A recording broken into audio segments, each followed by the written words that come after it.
হাইতির বিপক্ষে ৩-০ গোলের জয়ের পরও পুরোপুরি সন্তুষ্ট নন ব্রাজিল কোচ কার্লো আনচেলত্তি। বরং তিনি এখন চোখ রাখছেন গ্রুপের শেষ ম্যাচে, যেখানে স্কটল্যান্ডের বিপক্ষে মাঠে নামতে যাচ্ছে সেলেসাওরা। সেই ম্যাচেই দীর্ঘ প্রতীক্ষার অবসান ঘটিয়ে ব্রাজিলের জার্সিতে ফিরতে যাচ্ছেন তারকা ফরোয়ার্ড নেইমার। ম্যাচ শেষে আনচেলত্তি নিজেই নিশ্চিত করেছেন নেইমার স্কটল্যান্ডের বিপক্ষে খেলার জন্য প্রস্তুত থাকবেন।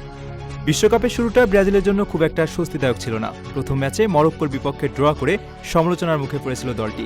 তবে হাইতির বিপক্ষে তারা অনেক বেশি আক্রমণাত্মক ও সংগঠিত ফুটবল খেলেছে। ম্যাচে দুর্দান্ত পারফরমেন্স দেখিয়েছেন ম্যাথিউস কুনা এবং ভিনিসিয়াস জুনিয়র। তাদের নৈপুণ্যে সহজ জয় তুলে নেয় ব্রাজিল। তবুও আনচেলত্তি মনে করেন দলকে আরও উন্নতি করতে হবে, কারণ সামনে অপেক্ষা করছে কঠিন পরীক্ষা।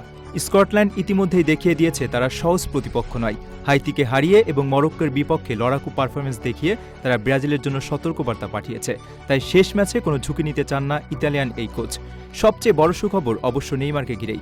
চোটের কারণে বিশ্বকাপের প্রথম 2 ম্যাচ খেলতে পারেননি ব্রাজিলের সর্বকালের সর্বোচ্চ গোলদাতা। তবে পুনর্বাসন প্রক্রিয়া শেষ করে তিনি এখন ফিরতে প্রস্তুত। আনচেলত্তি জানিয়েছেন নেইমার ব্যক্তিগত অনুশীলন শেষ করে দলের সঙ্গে পূর্ণাঙ্গ অনুশীলনে যোগ দিবেন এবং স্কটল্যান্ডের ম্যাচে তাকে পাওয়া যাবে। নেইমারের ফেরা ব্রাজিলের আক্রমণ ভাগে নতুন মাত্রা যোগ করবে। ভিনিসিয়াস, কুনহা ও রদ্রিগোর মতো তরুণদের সঙ্গে তার অভিজ্ঞতা প্রতিপক্ষের জন্য বড় হুমকি হতে পারে।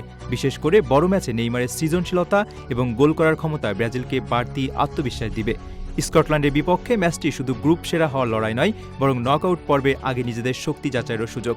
আনচেলত্তি চান তার দল আরও ধারালো হোক এবং প্রতিটি বিভাগে উন্নতি করুক। তাই হাইতির বিপক্ষে জয়কে তিনি শেষ গন্তব্য নয়, বরং কিছু শুরু হিসেবে দেখছেন। এখন ব্রাজিল সমর্থকদের সব অপেক্ষা এক জায়গায়, নেইমারের প্রত্যাবর্তন। বিশ্বকাপের মঞ্চে তার উপস্থিতি যে আলাদা উত্তেজনা তৈরি করে তা নিয়ে কোনো সন্দেহ নেই।